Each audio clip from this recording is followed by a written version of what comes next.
Kisah pilu dialami seorang remaja di kota Padang Sidimpuan, Sumatera Utara. Remaja berinisial W itu meninggal setelah pasang kawat gigi atau behel.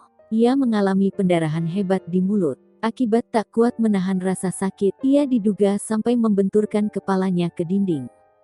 Kasat Reskrim Polres Padang Sidimpuan AKP Bambang Priyatno mengatakan, korban tidak hanya mengalami luka di mulut, tapi juga di tubuh.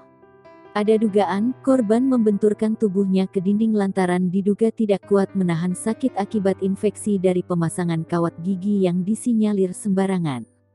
Menurut penjelasan Bambang, pihaknya belum tahu pasti di mana korban memasang kawat gigi. Hanya saja, kata Bambang, mereka menerima laporan setelah korban meninggal dunia. Begitu menerima laporan ada anak gadis meninggal dunia dalam kondisi tidak wajar, polisi langsung menyambangi rumah korban. Saat itu terlihat ada bekas luka di mulut korban. Untuk saat ini, polisi masih mendalami di mana korban memasang kawat gigi.